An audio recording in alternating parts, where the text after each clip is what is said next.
Hi everyone, my name is Shia Gupta. My sister, brother, and I, Karina and Arman, founded our nonprofit Little Mentors 4 years ago with the basis of creating a platform aiming to create connections worldwide. Rather than monetary gifts, we believe our most important asset is the gifting of smiles and pure human connection. Welcome to Teddy Talks, one of our projects dedicated to creating engaging conversations with remarkable individuals. My name is Karina Gupta, and today we are thrilled to have a truly extraordinary person joining us, Mark Cuban. Widely known for his role as a shark on Shark Tank, he has found success in not only business, but also a range of other industries, including film, production, and sports owning. And I'm Arman. For today's show, we have compiled questions from around the world, aiming to learn a little bit more about entrepreneurship, innovation, and pathways for personal growth from today's guest, Mr. Cuban. Thank you so much for meeting with us today. We're so excited to have you here. So to start off, could you share a little bit about your childhood, your education, and your early teenage years? Sure. I grew up in Pittsburgh, Pennsylvania, in a part of town called Birdland, because all the streets were named after birds. I lived on Meadowlark and went to Samuel S. Nixon Elementary School. Exciting, I know. And as long as I can remember, I've always been into business, from being 9, 10 years old and buying and selling baseball cards and flipping for cards and selling them, to being 12 and selling garbage bags door to door. And, I sold everything door to door because if I needed money for shoes or for candy or whatever it was, I figured I could find something to sell and go, knock on my neighbor's doors until I found somebody to buy something from me. But the important part there is it gave me a lot of confidence. It taught me how to sell and gave me the confidence that I could walk into any situation as a kid, as a teenager, as a 20-year-old, and have confidence that I could think quickly on my feet and be able to sell. And, that's important because no business has ever succeeded without sales.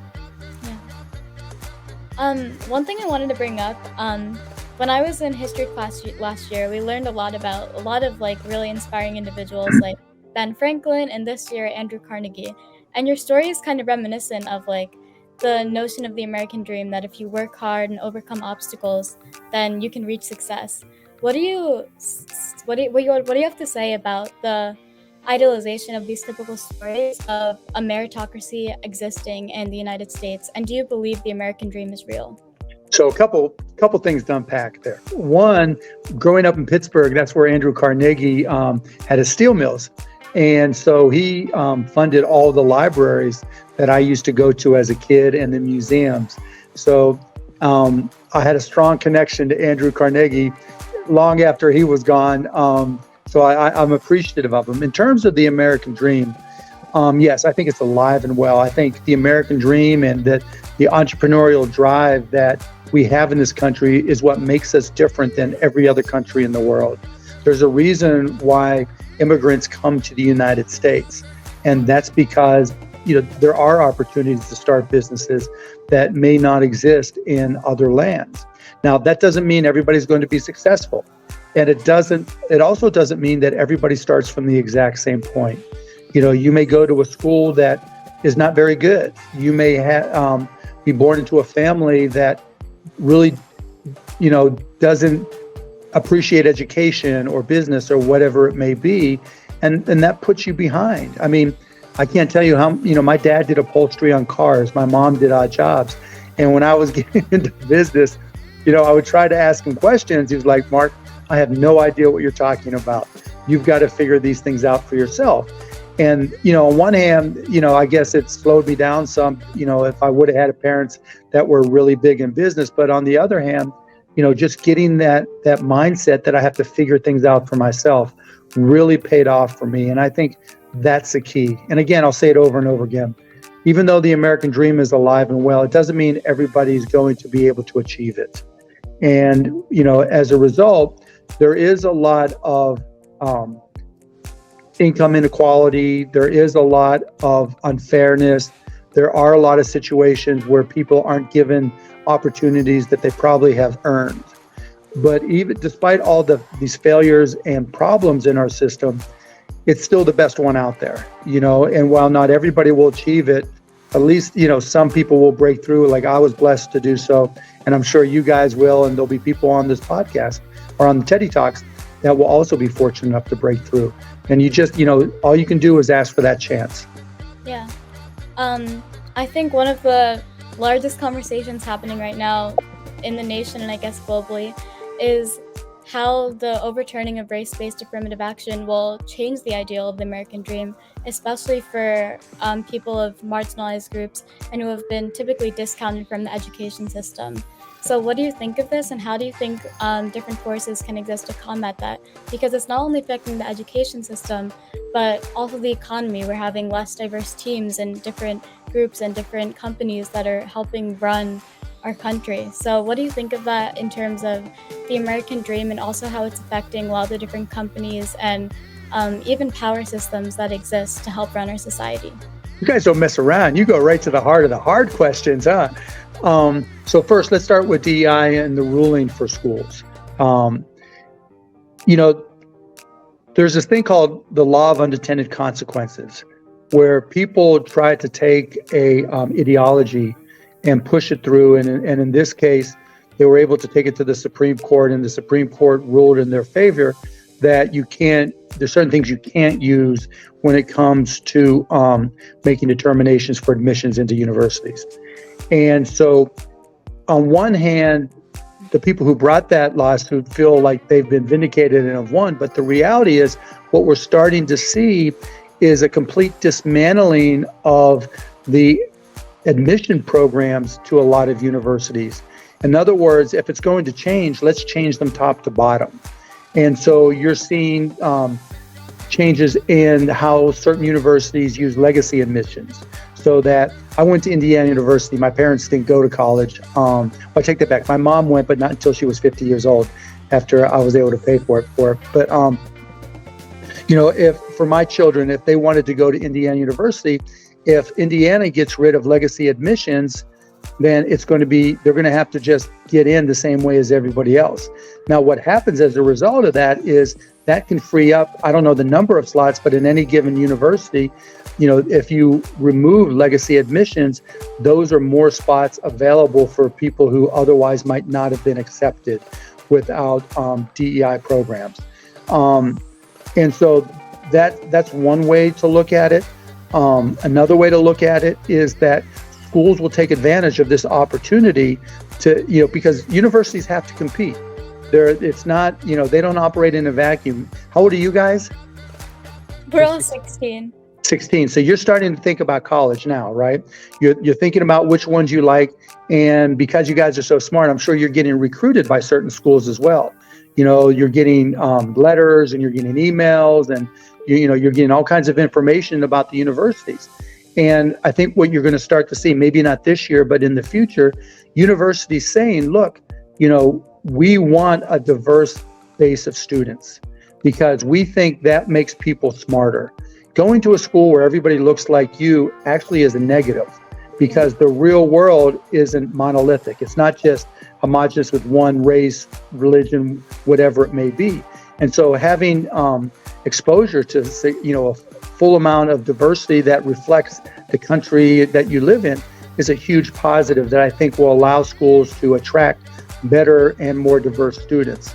And then you're also seeing fewer schools using standardized tests, because there's always been a question whether standardized tests can disadvantage people from certain communities where dialect may be different, or schools may not be as good, so they're not able to perform as well on standardized tests. And so, as those requirements erode, that changes the calculus, if you will, for how admissions is done.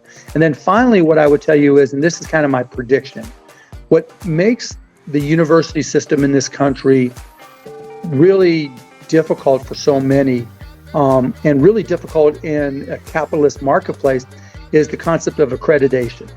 If a college is not accredited, supposedly it's not as good a college. And because you have to be accredited to receive different types of funding, grants, and other opportunities for revenue, then pretty much every school is accredited. I think that's going to change. I think you're going to see schools that are created that work outside the accreditation system, because that's the bureaucratic factor that holds schools back. And I think, if I were going to start a university tomorrow, and I'm not, but if I were, I would not do a university that was accredited.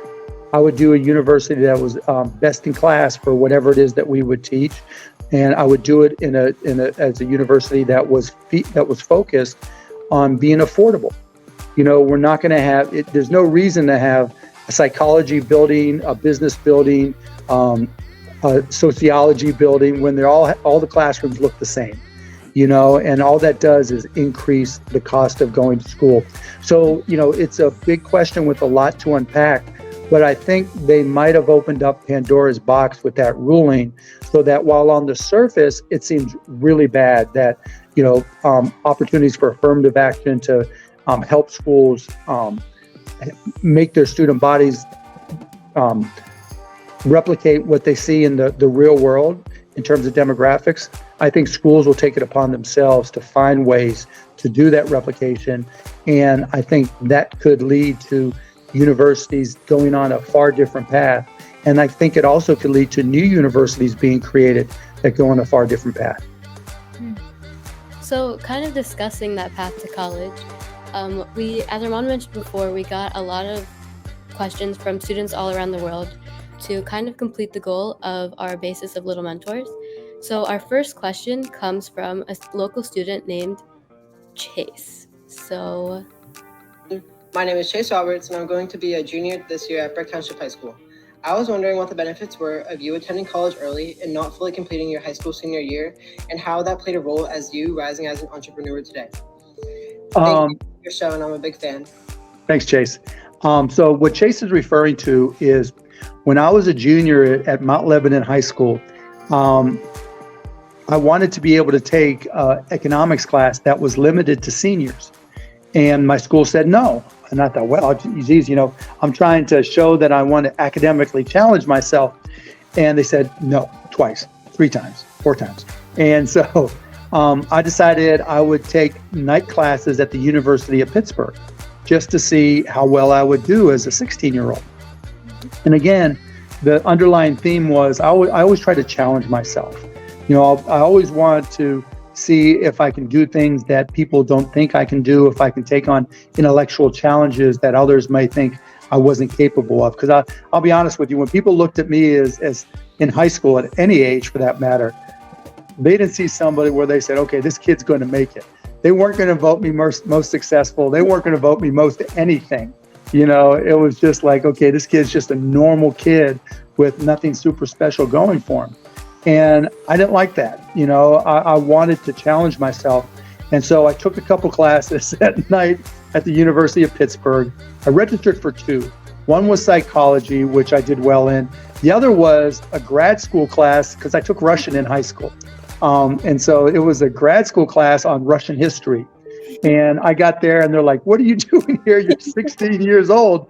I'm like, well, at least let me, take a chance to see if I can at least comprehend what's going on. And I had no shot. So I dropped out.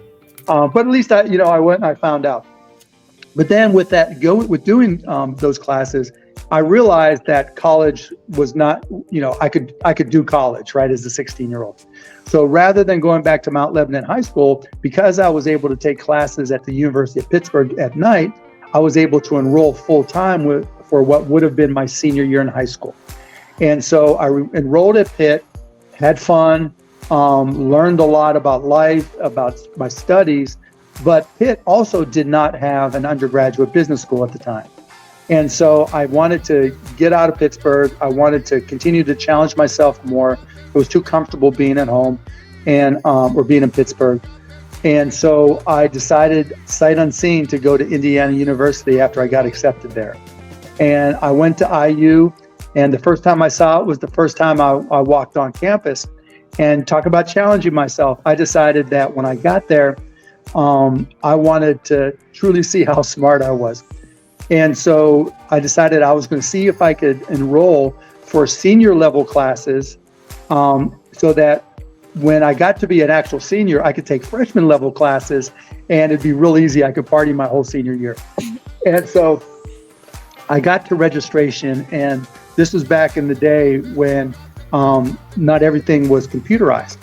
And there was lines to register for classes. And so I signed up for a couple regular business classes that I really wasn't supposed to, but there was a line that was really short for the MBA program for graduate level statistics. And I'd never taken a statistics class, but just like that Russian class, I figured, what the hey, right? I'm going to go in there and I'm just going to challenge myself and see what I can do.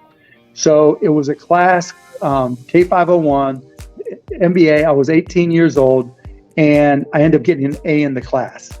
And that was all the confidence I needed.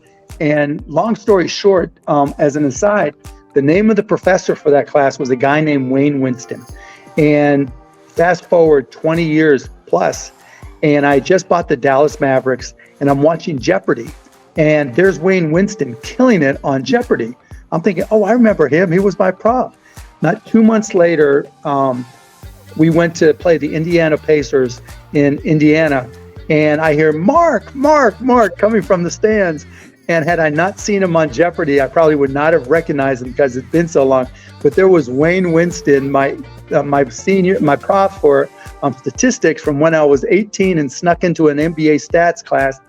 And so we connected, and I hired him for the Mavs, and he became the first full-time analytics guy in the NBA. So you talk about the little things that you do when you're 16 that can just lead to so many unusual, unique things because I challenge myself. I remember in Steve Jobs' biography, he talks about how when he went to college, he took a calligraphy class, and it was just kind of random, and he didn't know why he was doing it. And then later, when he went to Apple, he ended up using that to develop the fonts for the Macintosh. And it's just kind of crazy how you don't realize the choices you're making. You don't ever know. But like I said, as a kid, I was always in the business, so I knew I was going to major in business. But I started off as an accounting major, and I was bored to tears. But I learned so much about accounting, and accounting is the language of business. And then, I took the required marketing and finance, and, you talk about, should you go to college? Well, if you're going to be in business, finance, marketing, sales, et cetera, that's the language of business.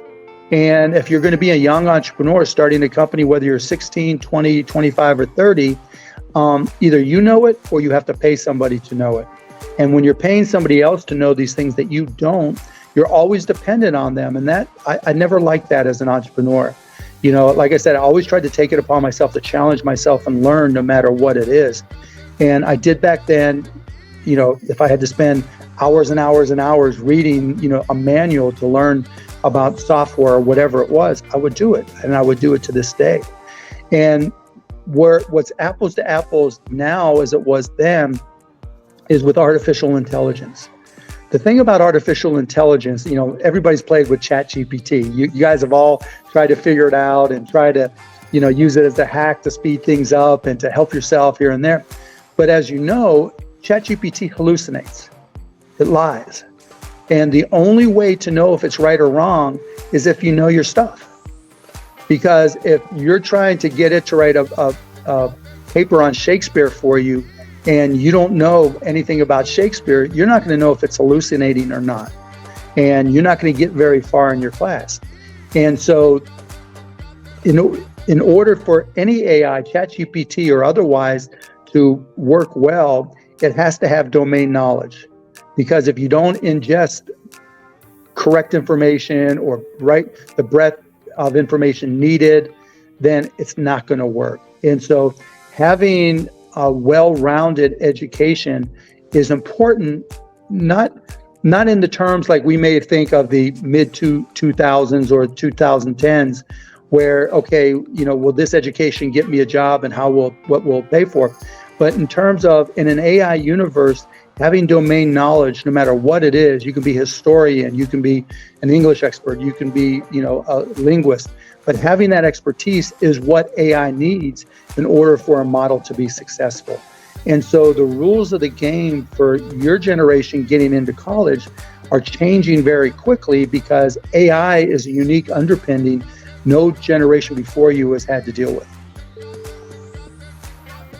So one relevant question that's like me and my sisters have seen throughout high school, and especially within this year, like for example, in history class, if our teacher tells us to write an essay, we basically see everybody in the class on ChatGPT.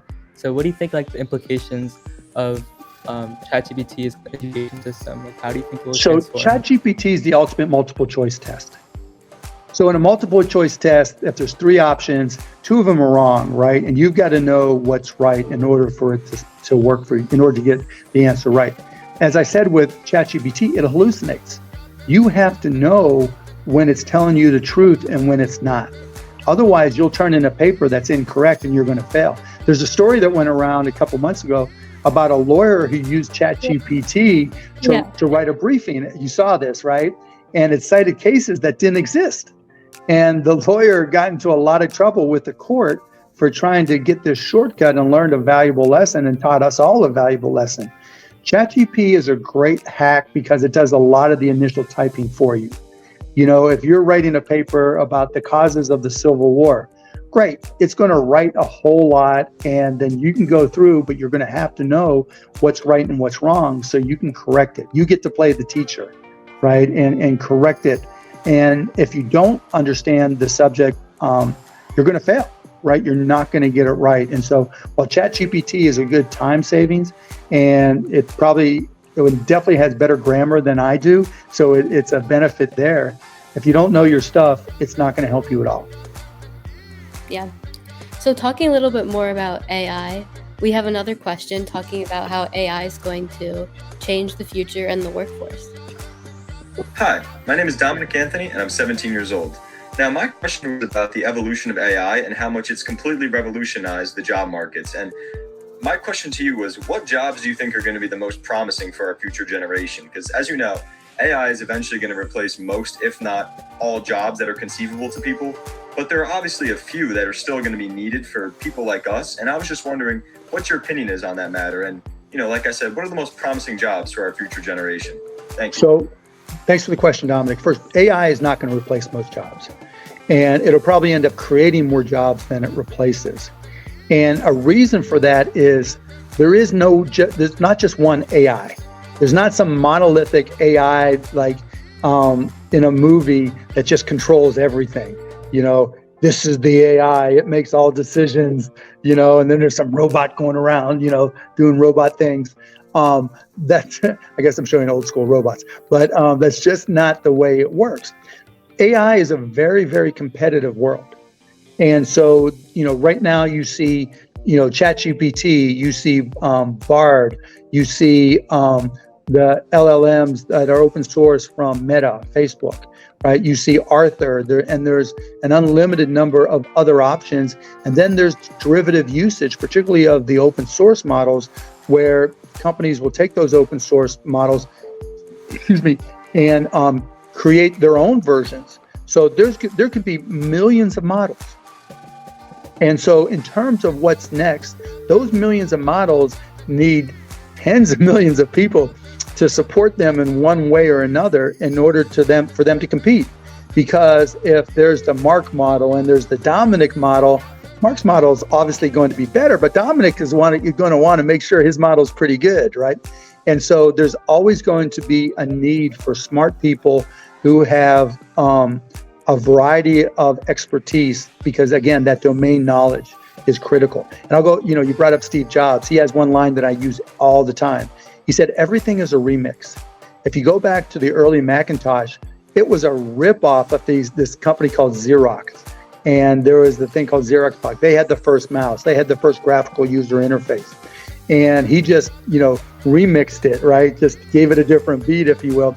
And then, you know, but he knew how to sell it better. He knew how to design better. He knew how to create fonts better. And so he was the winner. The same thing's going to happen with AI. There's going to be a whole lot of remixes.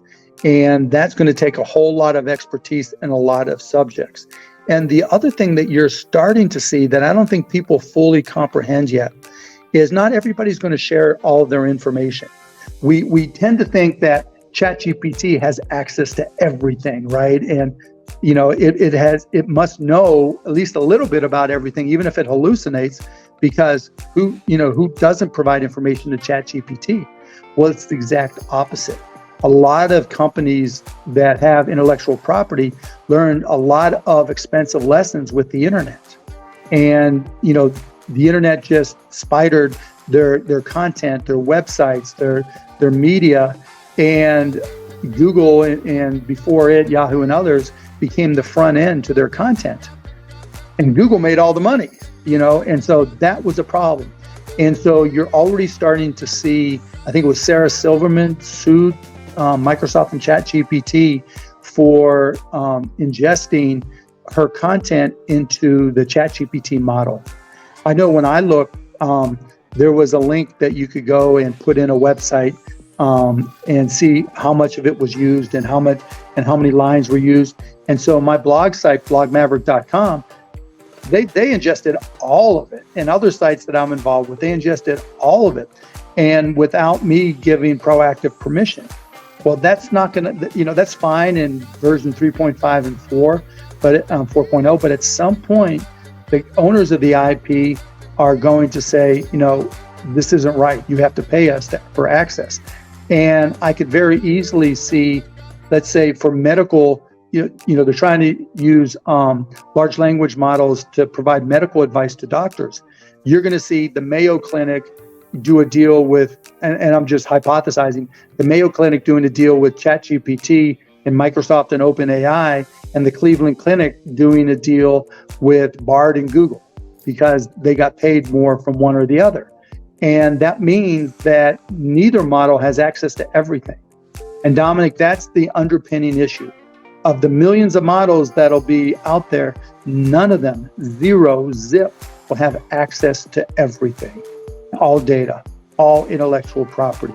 So as a result, they're all going to be missing something, and it's going to be the job of people, living, eating, sleeping, breathing people, to make the determinations on, what's to be incorporated, what can we afford to include, what can we not afford to include, and to make the judgments that impact the business. So kind of going off of Dominic's question, he talked a little bit about what jobs you think are suitable for Gen Z. So I'd like to ask, if you had to go back today and start all over again, you were in our position as like a 16-year-old, instead of realizing the potential of streaming services that other people were ignoring, where do you think your focus would be? I would be all about learning I would be deconstructing the open source large language models and reading and teaching myself everything and creating my own and creating my own model, the Mark Cuban model. And knowing me, I would be all fired up so that I would have it automatically incorporate every single social media post, email, and text I ever sent, so that 20 years from now, I could use that large language model to just be me. And whatever technology happened to be state of the art in 2045, let's say, there's going to be an AI version of Mark Cuban because I took everything that I had and automatically integrated. And then I would use that to try to be cool with all the kids. And I'd be, and I'd have one phone that'd be like, this is me. You don't have to ask me questions anymore. Ask me on my phone. Ask, Mark GPT all your questions.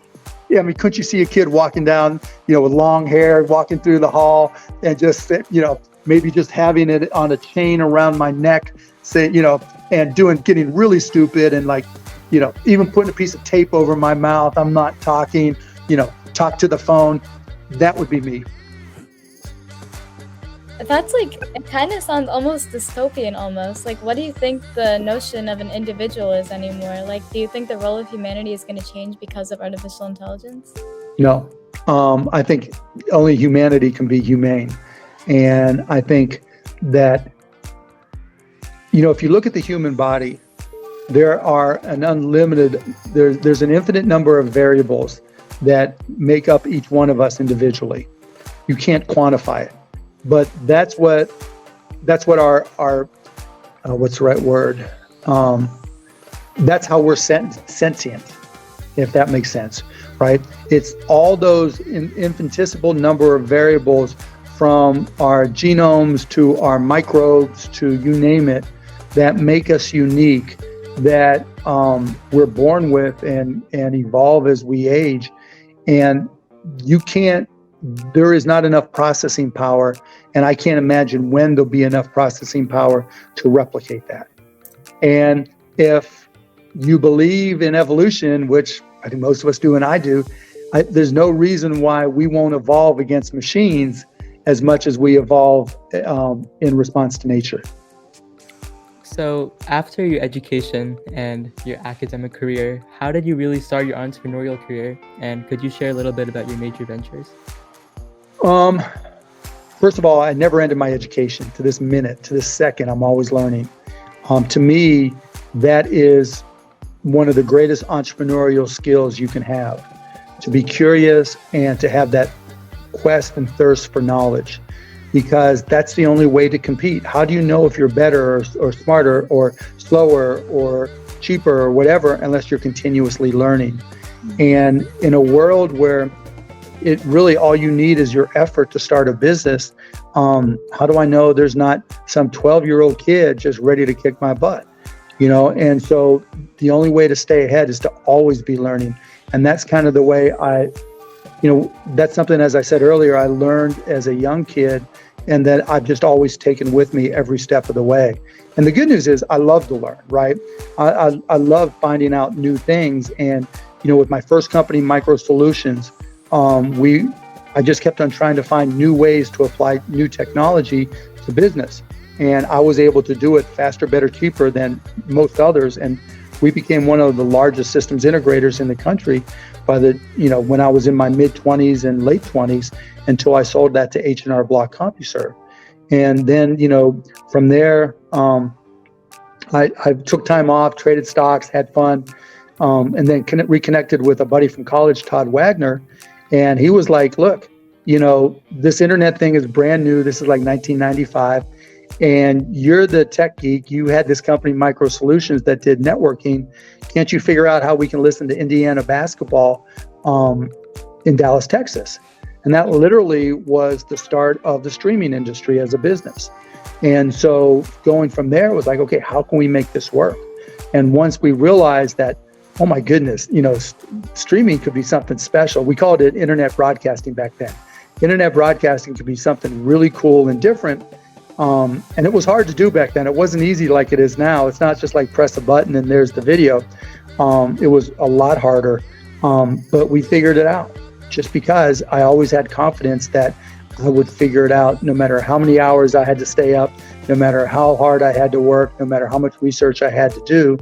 My mission then and now is to always figure it out.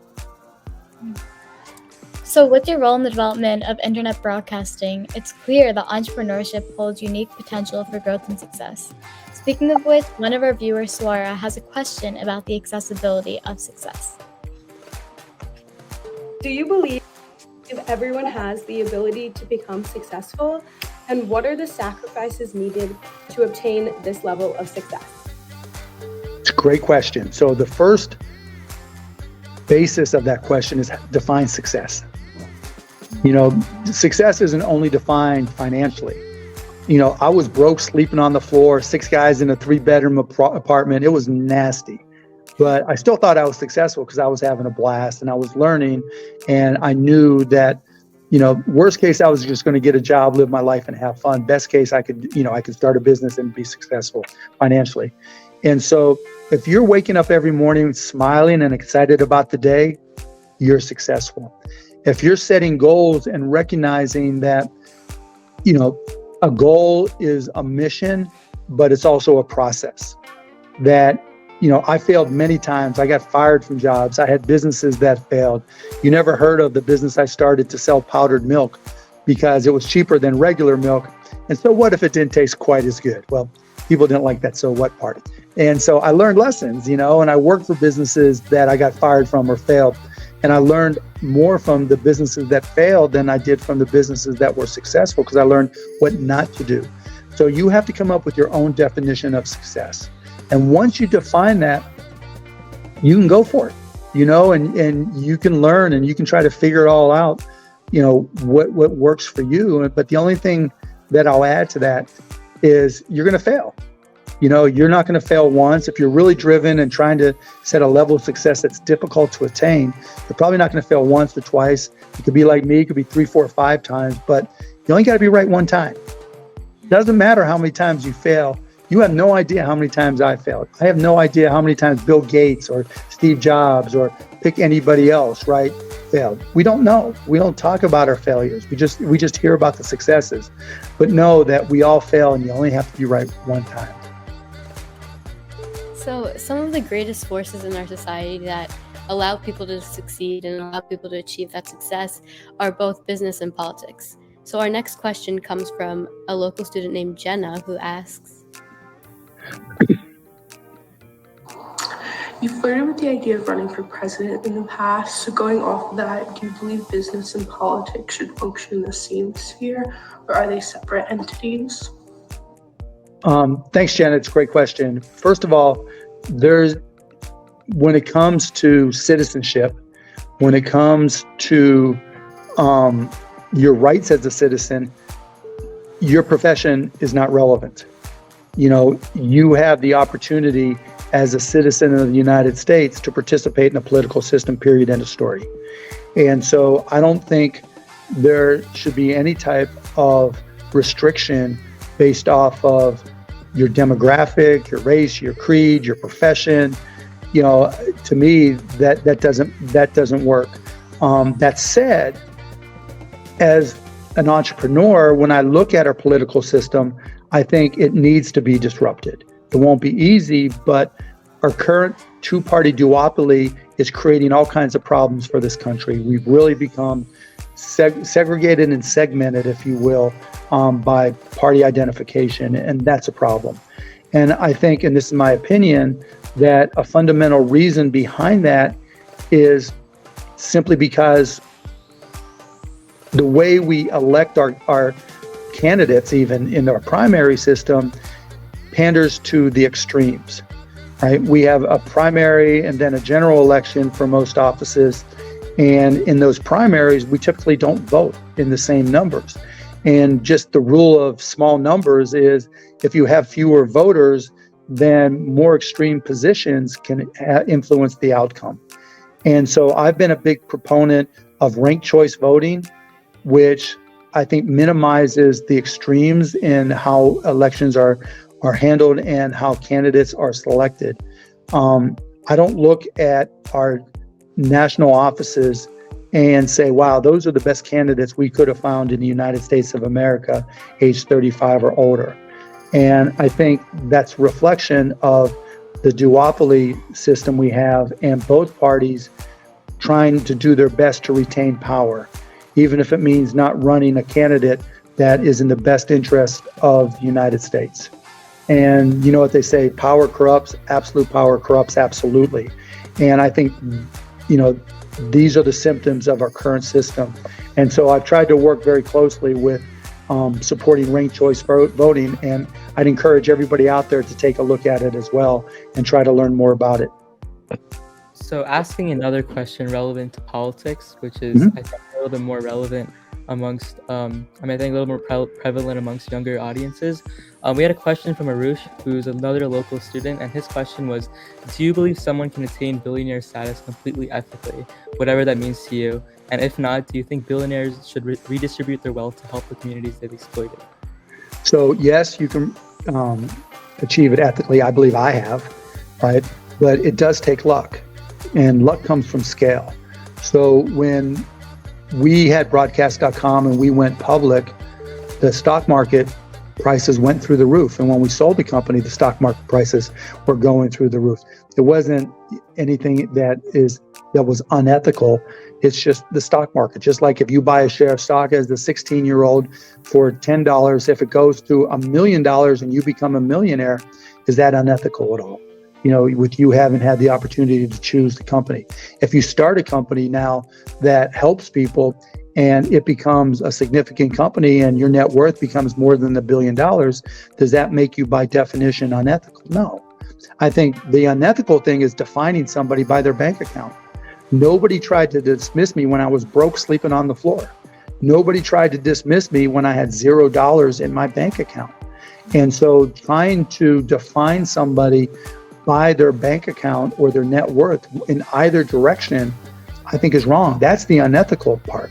Now, in terms of do all business people act ethically? Of course not. Do some people put money over everything? Absolutely. And are there ways to deal with that? Yeah, but you know what? There is no perfect system. The capitalist system is not perfect. I try to be a compassionate capitalist. You know, we started a company, Cost Plus Drugs, with the sole mission of lowering the price of medications and doing it on a transparent basis. And I funded it completely myself. And we've had a huge impact. We've changed the pricing of medications for millions of people. We've saved, I don't even know how much money. And, you know, still in this day and age, it's horrific that people have to choose between getting their medication and paying rent or food or daycare. And while we haven't solved that problem, we've certainly reduced it some. And so you can be compassionate as a wealthy capitalist, but it's really, really easy to make a billionaire or somebody who's extremely wealthy a target, because, you know, not everybody can relate, but I've been blessed. I've been on both sides. I've been really, really poor and really, really rich. And, you know, I think the people, at least my friends will tell you I haven't changed all that much. I mean, I've got nicer stuff. I don't have to worry about paying my bills. But I think if you've got a good heart when you're poor, and if you get rich, you're still going to have a good heart. If you didn't have a good heart and you got rich, you're still not going to have a good heart. So you mentioned the Cost Plus Drugs company, which is, first of all, amazing and very impressive.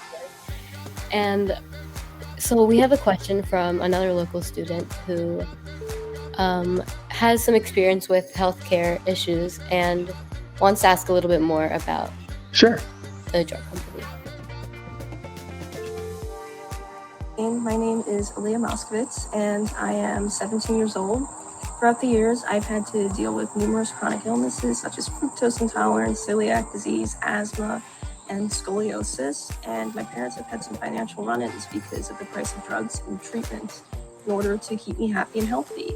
And I know a lot of families aren't fortunate enough to be able to afford things like this. So my question to you is, how do you plan to do this with Cost Plus Drugs, and why do you think other pharmaceutical companies aren't taking the steps required to ensure that these types of medications, life-saving medications like insulin or cancer drugs, are accessible to low-income families? Thank you so much. Thanks for the question, Ali, and I hope you're doing better. The reason we started, Dr. Alex Oshmayansky and myself started Cost Plus Drugs, is because the healthcare system is broken right now. It's badly broken. And we couldn't take on all of it initially, so we decided to take on the medication side of it. But just like I mentioned, there are certain fundamental problems in the political system. There are certain fundamental problems in our healthcare system. And in my opinion, the biggest underlying issue in supporting like Aaliyah and her family and making medications affordable across the board is that we've become dependent on insurance, private insurance companies that put themselves first ahead of the actual care of people. And I think we're going to get to the point very quickly that the insurance company of last resort has to be the federal government. And I'm not saying Medicare for all, because I don't think that works, because just like the power structure of the Republicans and Democrats don't want to give up power, when you instill the power in the Health and Human Services and whoever would run Medicare for all, you're going to have the same type of issues just like you see in other countries. But at the same time, if you disrupted the insurance industry so that there were mechanisms to make all payments on a means-tested basis. So for Leah, for example, the problem isn't the availability of the drugs. The problem is the affordability of drugs. And even less than the affordability of drugs, it's how families are able to pay for them. And right now, if you have really good insurance and work for a big company, chances are the insurance company will cover it. If you don't, then it's terrifying. And my position is that rather than dependent on private companies to provide insurance, that the government should be the insurer, and we should allow families like Aaliyah's to pay on a means tested basis.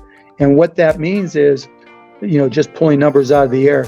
If you're a family of four and make less than $60,000, you wouldn't pay anything. If you're a family of four and you make $100,000, you may pay 3% of your income, and it's deducted from your paycheck until it's paid off.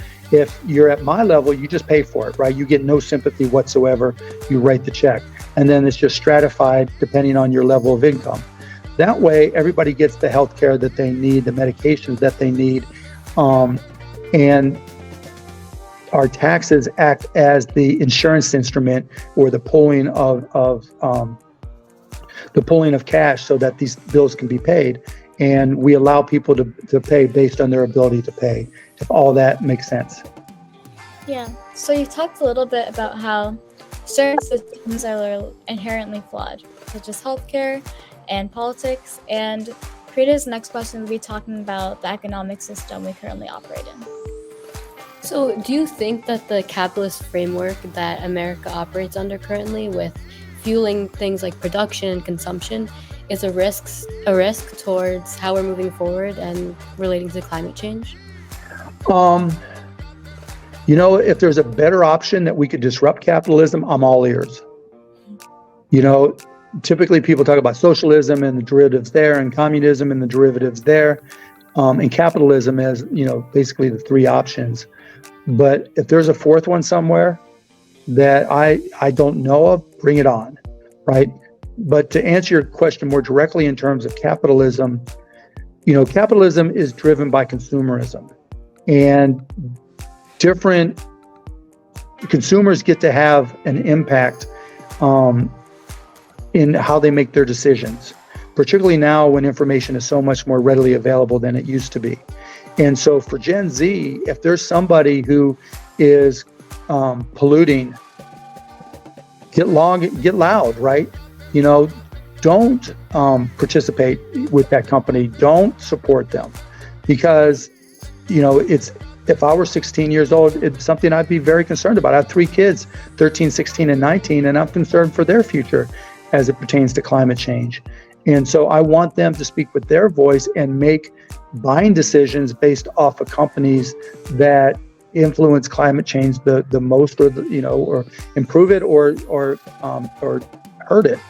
And so, the way our system is right now, that's one of your basic ways to participate, to have an impact.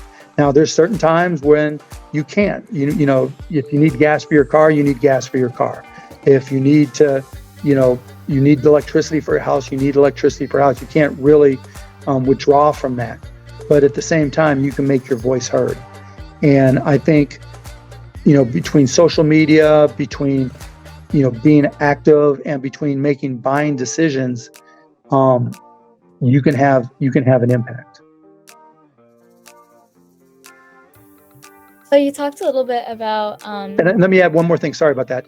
Add one more thing. You're not old enough to vote yet, but you will be soon. And your ability to participate as a legal voter and to rally the troops, if you will, to get others your age that are concerned about climate change to vote for people who are supportive of climate change and other issues that you support. That's the other way to do it. And what ends up happening is 18-year-olds talk a good game, but don't really follow through, because that's what happens when you're 18 years old. Yourselves and your friends. And so, but if you really feel that climate change is existential, then you need to get off your asses and have an impact. Yeah. It also brings up the idea of how individual actions matter. And one thing I was recently discussing with my friends was that I was telling them how I recently became vegetarian because I wanted to, help the environment.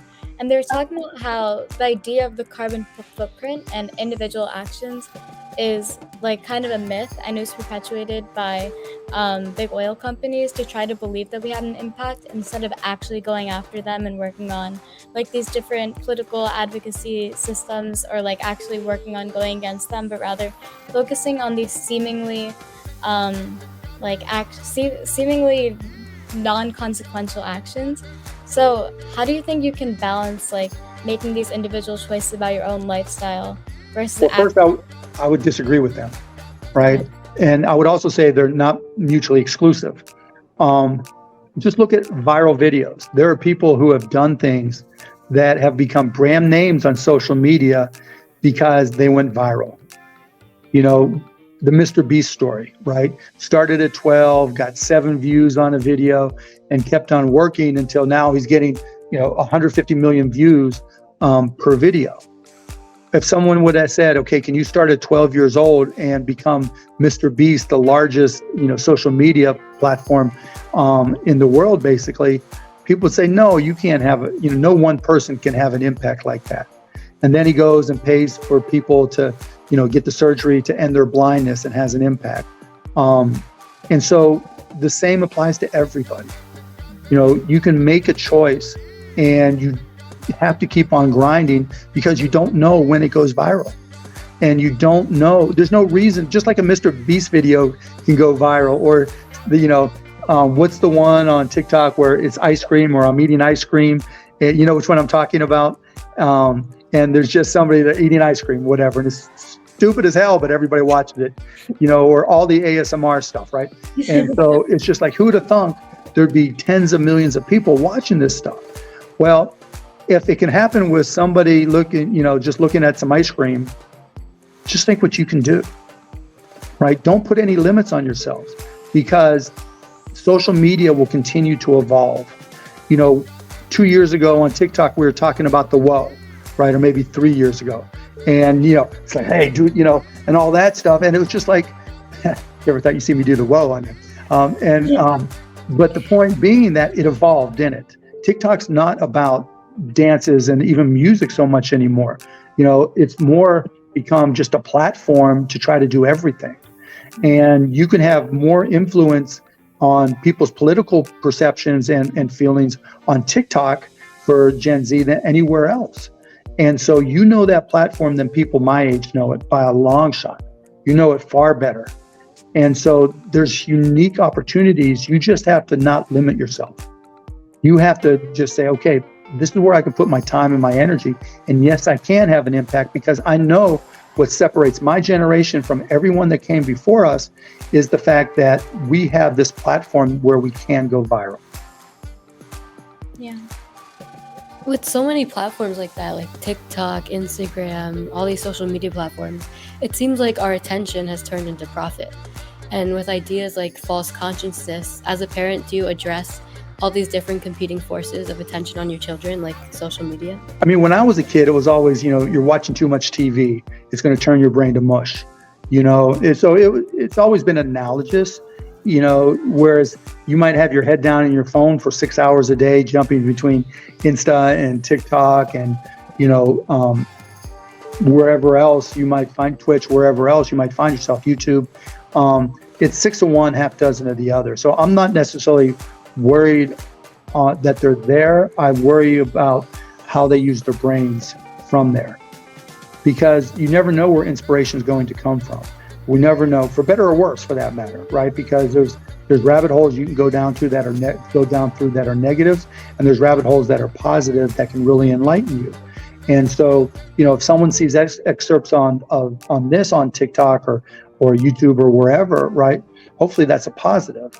And so you can't throw the baby out with the bathwater. And so I try not to make statements that are all encompassing, right? I really try to say every individual is different and they respond to media differently. And it's just a matter of connecting to my kids and trying to, help guide them regardless of where they're consuming media, because there's always going to be negative forces. Doesn't matter. I mean, I read books that my parents thought were subversive, by Abby Hoffman and all these radicals, right? The hippies, when I was a kid, they talked about, the hippies, they're growing their hair long and this and that. And they're doing, they're having sit-ins and staging this and staging that. And it was all relative. But I just think it really comes down to the individual and the family.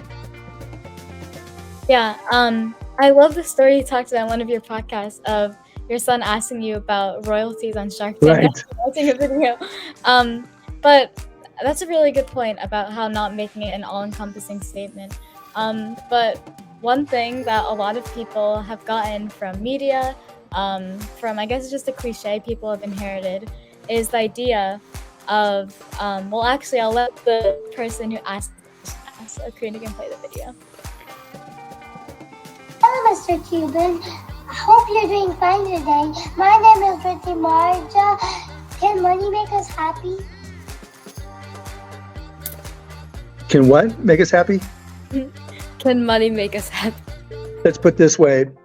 Like I said earlier, if you were happy when you were poor, you'll be happier when you're rich. If you were miserable when you're poor, money won't make you happy. It doesn't change. It can change some people, but more often than not, it just amplifies who you really are. All right, so moving on to Shark Tank, as Shark Tank has undoubtedly been a significant part of your journey. Let's hear from Jose, a teenager who's curious about the valuable lessons you gained from your experience on the show. Hello, Mark. First of all, I would love to give a thank you to all the Little Mentors team for making possible for me to ask you some questions. I would love to ask you a little bit more about the program you're participating right now, which is Shark Tank. I'm a huge fan from that TV show. I know that probably one entrepreneur or more than one have given you like a new perspective on business and stuff. So I would love to ask you, what have you learned from them? Thank you again for this opportunity. And yeah, thank you so much. Thanks, Jose. I've learned a lot. I learned from the other sharks, except for Mr. Wonderful. I never learned anything from him. And I learned from the entrepreneurs that come on continuously. We've seen thousands of businesses pitch to us, and a lot of them, by the time they're done with their pitch and we're asking questions, I'm like, dang, why didn't I think of that idea? Why didn't I come up with that business? Because it's such a great idea. And I think what it really taught me is a great business idea can come from anywhere. You don't have to be from a big city. You can be from a small town in Iowa. You can be from a small town in Vermont. It doesn't matter. People are entrepreneurial and, take those first steps to create their business. And once you take those first steps as an entrepreneur, anything is possible. And so I really try to keep an open mind and I always do learn from the entrepreneurs. Yeah, and learning about those experiences is definitely essential, and Shark Tank being a place where so many people come together to share their experiences and share their ideas. We have another question from Penny, who's curious a little bit about a different angle of Shark Tank and your experience with that. Sure. Hi, my name is Penny, and I just had a serious question and a light question for you. So the first one is, because you're approached by so many people for investments, do you think that your worldview has become more cynical? Like, is it obvious when you're reading or listening to a pitch that people are genuine about their products and the stuff that they want to market? And then the light one is, if you lost everything in your house to a fire tomorrow, what is the one thing that you would grab before you would head out? Well, the second one is my kids and our dog. Other than pictures, and most of our pictures we have digital versions of. So I'm not, we all have little keepsake mementos that are important to us. So I'd probably make the mad dash for that. And have I become cynical after hearing all these pitches? Yeah, to a certain extent. As a young entrepreneur, sometimes what you don't know is more beneficial than what you do know, because you don't find reasons not to do something. And so I think as much as I try to stay ahead of everything, there's still times when I see things that I feel are repetitive that I've seen in other failed businesses that maybe I shouldn't have seen, and that maybe held me back in evaluating that business.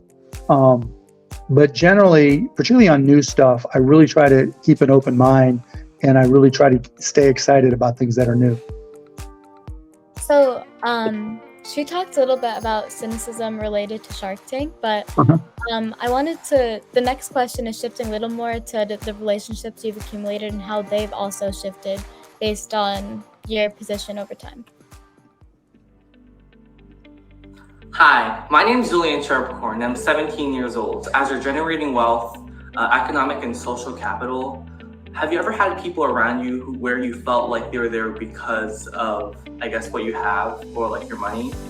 And if so, how do you weed out those people so you can keep the people who you really care about near you? Thank you.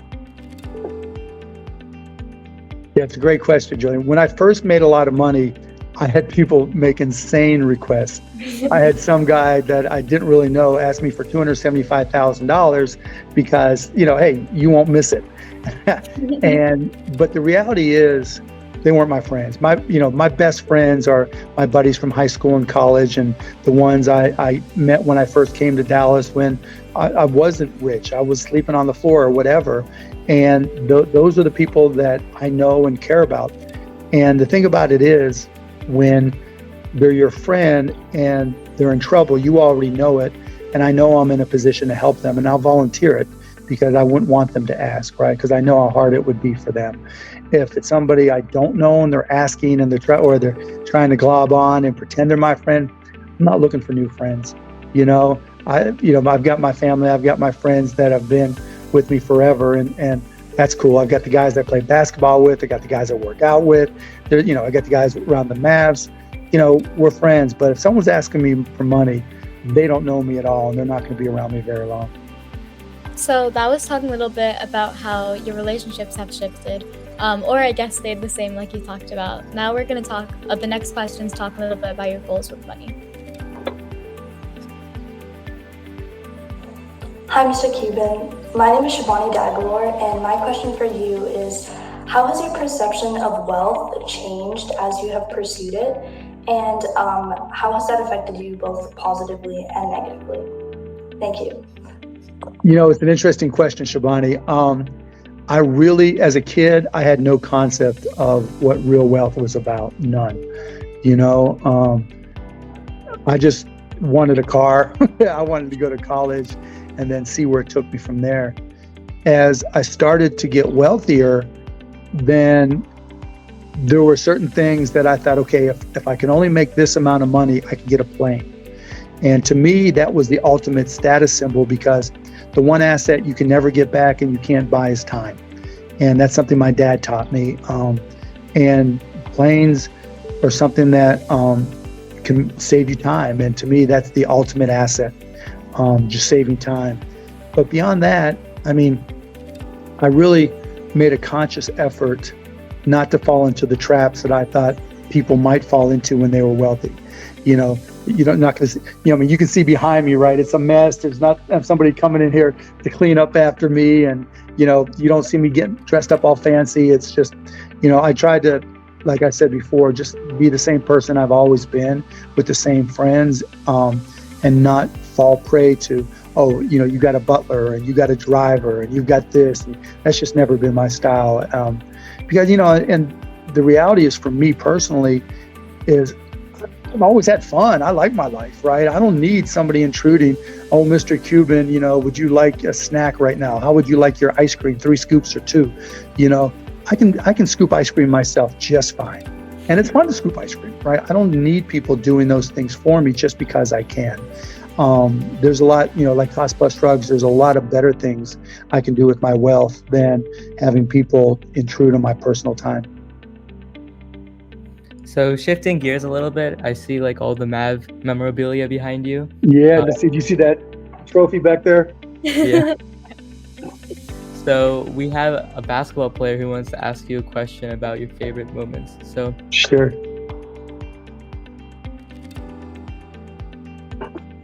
Hello, Mark. My name is Neil, and I know you've been out for the Mavs for a long time. It's been, 20 plus years. I want to know, right, out of all the games that you've been to, watched live, what are your top 3 just favorite, moments from those games, just anything, if it could be a playoff game, regular season game, it could be a preseason game. Sure. So my top 3 Mavs moments are, one, when we won the championship. There were about 30 seconds to go in the game, and it finally hit me. We were going to be champions, and that was just insane. I let out the biggest scream in my entire life because all that stress for that season was gone.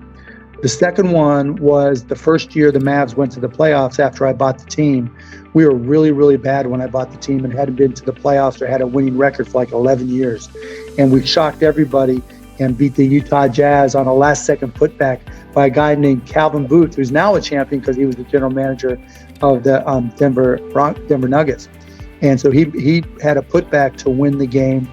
And probably the third best was, I don't know, it's a toss-up. Maybe Luka beating the Clippers on a step-back fadeaway. Last second step back fadeaway, there's a lot of ties for third place, let's put it that way. We have one more question about the recent Maverick news. So we have another local student who wants to ask a question. Sure.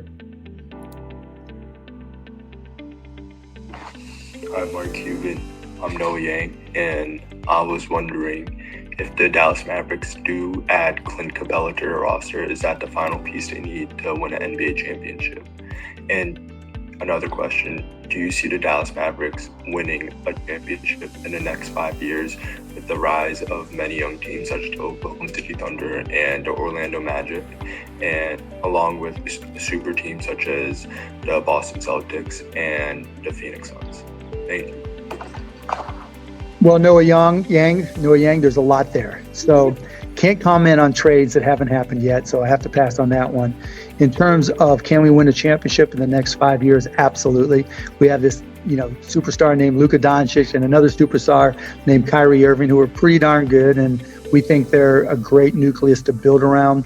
And we're also a young team now, so I think we've got as good a chance as anybody, super team or otherwise, but you got to play the game, so we'll find out.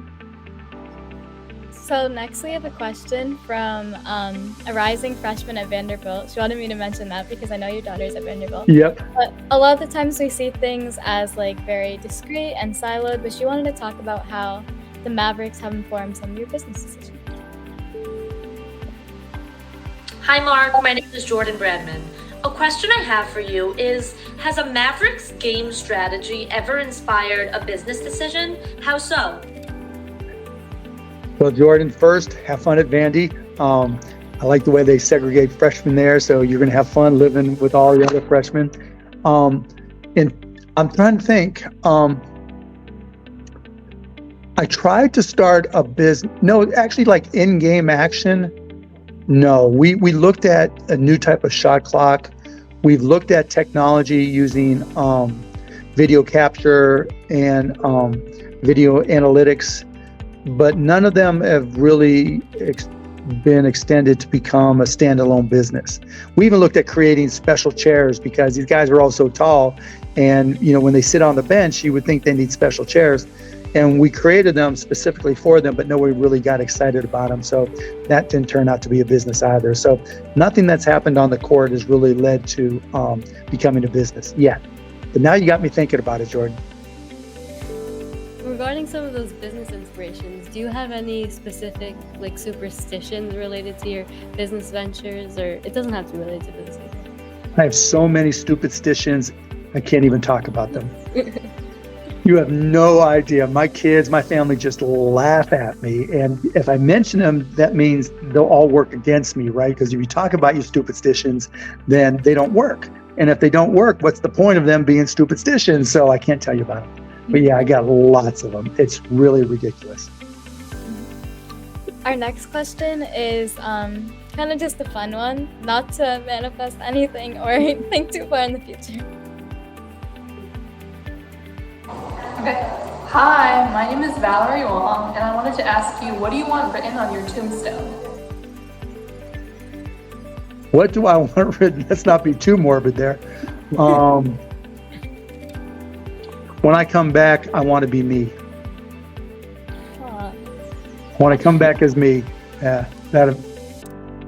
that's not too morbid, and that's kind of silly and corny, but yeah, that'll work. Maybe Mark GPT or Right? I'm taking all those. I've got 20 years worth of emails. I'm just going to ingest them. I've literally thought about that. I've messed with my kids. Take all my emails, all my tests, put it into chat, Mark GPT.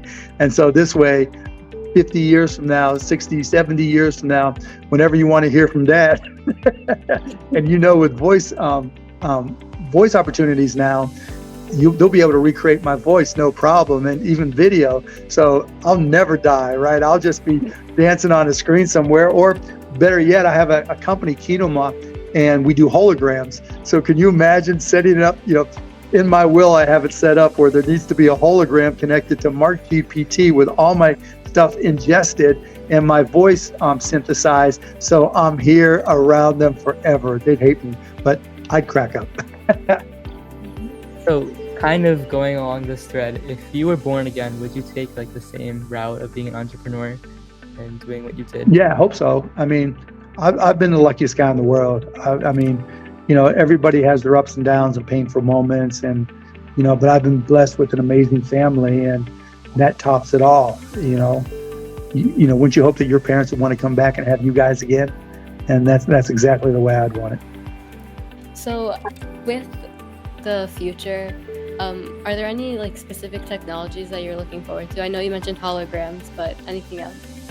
No, I mean, everything's going to be, I guess the two are AI, obviously, and all the different things we discussed, and probably precision medicine, because, just like I said, there was an infinitesimal number of variables in our body. Slowly but surely, we'll be able to decode that algorithm, because they're all connected in and out in a way that just is a unique algorithm for each of us.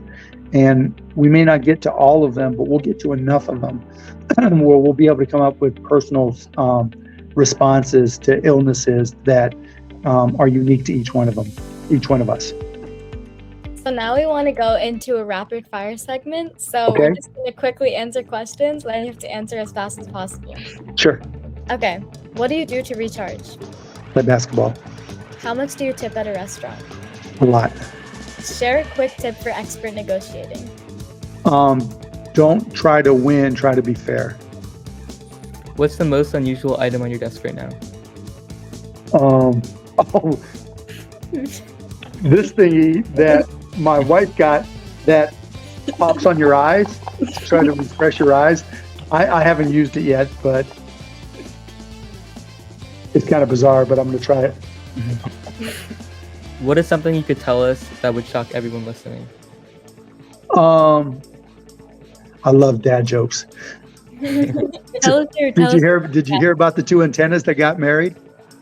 No. The wedding was awful, but the reception was amazing.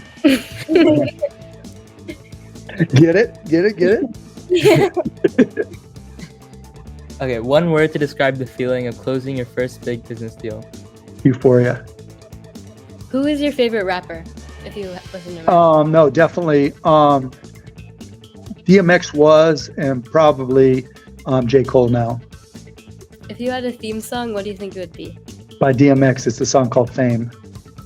What's your number one money tip? Save. Describe your dream collaboration. Writing a hit country song with Connor Smith. What's the first thing you do when you get a new business idea? I play it out and try to find what's wrong with it and how I could sell it. Name an entrepreneur, past or present, you want as your business mentor.